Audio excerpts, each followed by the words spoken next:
Welcome everyone to our webinar on everything you need to know about getting approved for your next property purchase.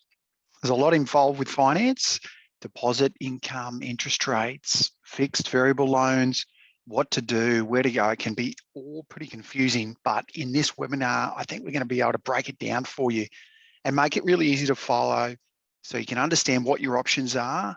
And if you can't do something right now, what you need to do to be able to be in a position to do something in the future. So I'm Richard Jeffries from Newbridge Home Loans, and I'm really excited you've chosen to join us. And I'm just going to be showing you a few slides as we work through what we've got to share with you. So I will bring those up. But yeah, really simply, this webinar is about showing you what you need to do for your next property purchase in the area of finance and how to make that as straightforward as possible and stress-free as possible too. So, we are a mortgage broking firm. So I've been mortgage broking over 15 years and I do really love the industry. And one of the things that attracted me about mortgage broking was the fact that we work with all these different lenders on your behalf. So we do all the running around. We go and see what interest rates they can offer you. And the great thing is we get paid by those lenders. So it is a free service for you. And the rates and fees that are offered through our service are the same as if you went directly to the bank. So that way you're not being disadvantaged by using a broker at all. So that's our role in the whole scheme of things. But why I'm so passionate about this industry and helping buyers is I want them to avoid some of the big mistakes. And some of those big mistakes, one being probably most obvious and probably not surprising that as a broker I'm saying this, but going directly to your bank. That's going to be a really limiting approach. Your bank may be offering some of the lowest interest rates, but they may not. And you may have someone there who's fairly new, or you may have someone that's great to deal with, but maybe not going to be there when you go back to the bank in 6 or 12 months' time. So it is going to limit your options by just going straight to your bank. The other thing I'm going to talk about is car loans. I'm going to show you some examples a bit later about how car loans actually affect your borrowing power and can really hold you back from getting the property that you and your family might want. And thirdly, one other common mistake is credit lapses, we call them credit score lapses, because what a lot of us aren't aware of is that banks actually go back on how you've been repaying your loans over the last 2 years, and that's now shared across the bank. So it's really important that you keep all your payments up to date. I'm going to have a look and see how that affects you a bit later on as well. But one thing at Newbridge we've tried to do is make the process simple. And we came up with the 5 L's of lending. And within this context of the 5 L's, we're going to cover off your options and how to avoid some of those mistakes. But it really starts with step 1, which is your level. So how much can you borrow based on your income and your expenses? Step 2 being what type of loan is going to suit you, be that fixed or variable. Once you know the type of loan that's going to suit you, then you can go on to step 3, which is the lender. Which bank is most competitive for that type of loan that you're looking for? Step 4, lodging your application. And that's where we give you an understanding of what sort of documents you require, how long the approval is going to take, what you need to know in buying a property. And then step 5, the life of the loan, that's where we review your interest rate on an ongoing basis to make sure that it does stay competitive. So we're going to work through these 5 L's of lending because that, as I said, gives us the framework of understanding home loans and how they're approved and what options you have. So some of the common questions that, as I said, we're going to answer on the back of the 5 L's are these. So borrowing power, how much can you borrow?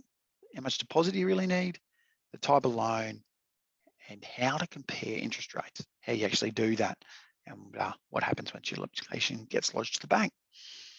So I'm going to start with your level.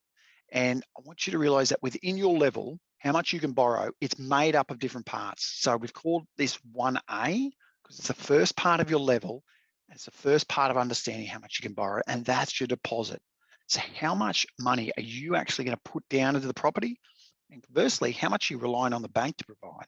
Now, in this example, you can see this person has a 110,000.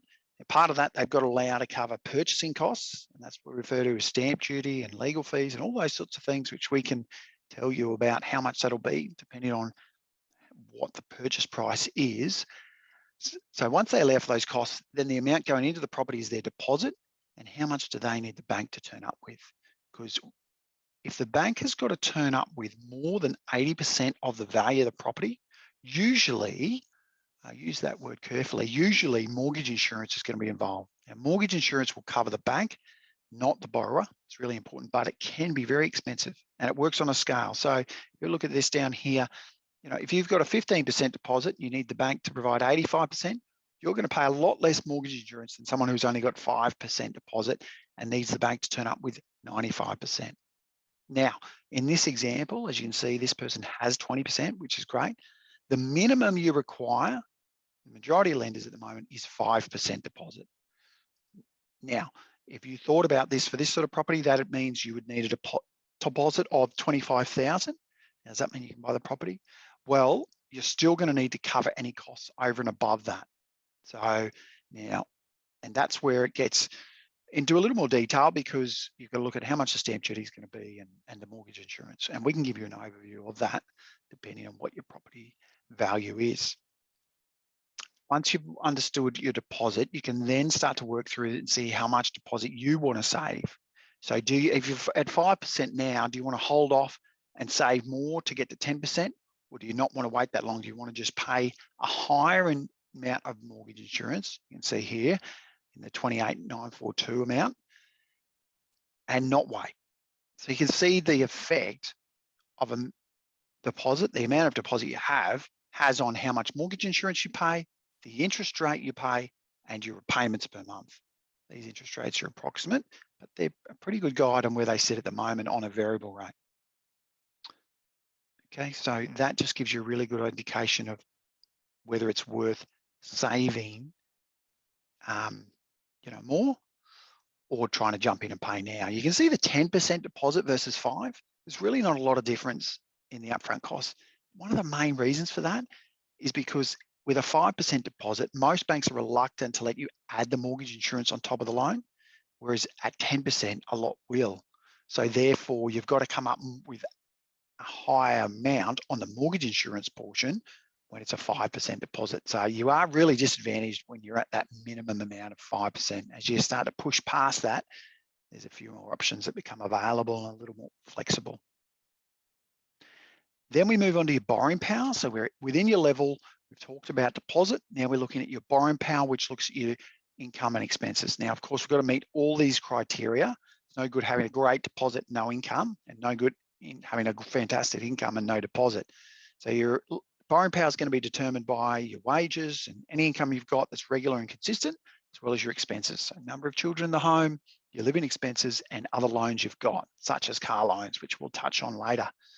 So your borrowing power, let's have a look at an example. So if you can see these couple, they're on 90,000 and 50,000, two applicants. We've got credit card limits, not balances, of 25,000.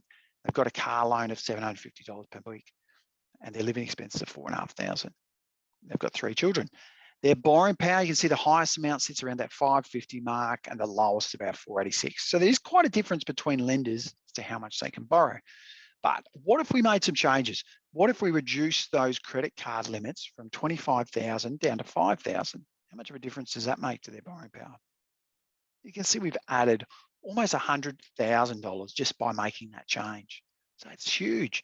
We went a step further and managed to pay out the car loan. So let's assume they've got a pretty good savings balance and they've got the money to pay out their car loan. That then takes them up higher again to 800,000. And if they were able to reduce their living expenses, that will increase them a little bit further as well. So the big one there is probably credit card limits. You can definitely increase your borrowing power straight away by reducing those. And then if you can get rid of car loans and pay them out ahead of time, that's going to really help too. So that gives you an idea of borrowing power. We come to the final part within our level, understanding how much we can borrow. There's going to be credit score and stability. So I'll touch on stability, but credit score, you can actually obtain a free copy of your credit score at mycreditfile.com.au. That way you can actually get a free copy and see what your score is. But you can see obviously in the darker green is where you want to be, or in the green at least, and in the red is where you you don't want to be. And you can see the factors that affect your credit score. So your account repayment history. So that's not just, if you've had a home loan, that's credit cards, personal loans, car loans, all those sort of loans. If you've missed payments up to 2 years ago, the banks can see that. So that is going to go against you. So it's really important you're paying your bills on time. It's usually, once you're a month late, it usually gets recorded. So, if you miss it by a day or two, make it up, get back on track, you should be okay. But if you've been really lagging behind, it is going to pull down your score. If there's a lack of information they can find out about you, that's going to pull you down. And obviously, if you've had declined applications in the past, but also if you've made a lot of inquiries, that can really go against you. So what are we talking about there? If you go around and let's say you applied for 7 different credit cards in the space of 6 months, that is probably going to start to have a negative impact on your score. If you applied for 2 in 6 months, that's probably not going to impact you too much at all. But just be very careful when applying for credit. And remember, they're going to put an inquiry on your credit score, on your credit file, I should say, which is going to affect your credit score. So be really wise when applying for credit. Okay, so we've covered now the first L, the 5 L's of lending. Now we go on to loan type. So across the top lists all the different types of loans. You can see there's 5, but I'm going to tell you that really, most people now are not going to worry about a line of credit, and a standard variable rate is a higher rate than you need to pay. And really more for when you're only borrowing a very small amount and these other options aren't available. For most Australians applying for home loans, they're going to sit in the basic home loan, the professional package, or the fixed. The first question, now how do you determine the difference between them? Well, the basic is really no frills. It doesn't have an offset account available, as you can see down the bottom, whereas a professional package do. These loans are both variable, and that is pretty much the main difference.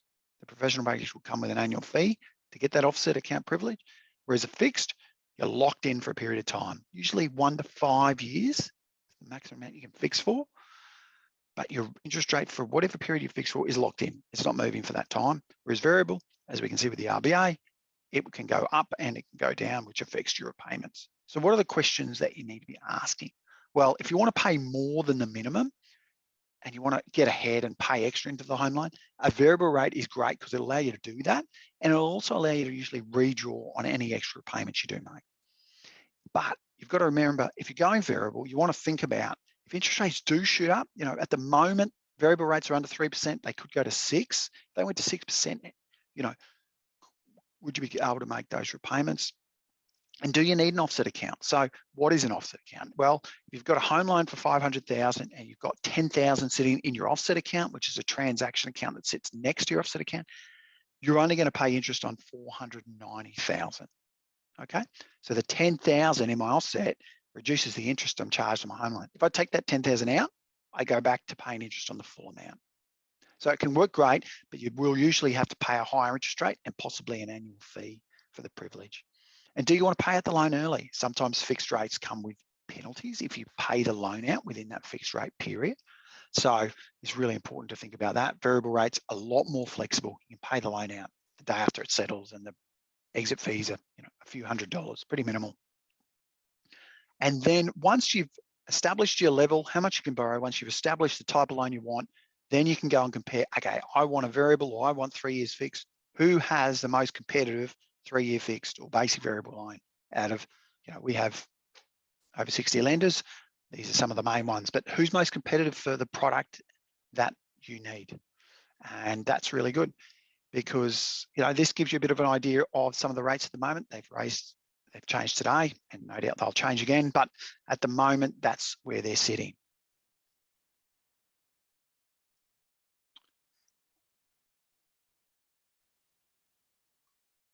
And then step 4. So we've chosen our lender.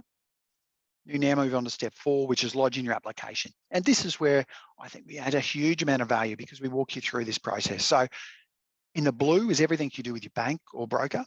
In the grey is everything you do with the property or your conveyancer. So step 1, you'd get pre-approval with your broker and you'd sign the contract. You've found a property and negotiated, and that's where you need to engage a solicitor or conveyancer because they're going to do all those property searches for you and arrange settlement. You usually make a contract 14 or 21 days to get your finance fully approved, because in step 2, the bank's got to value the property.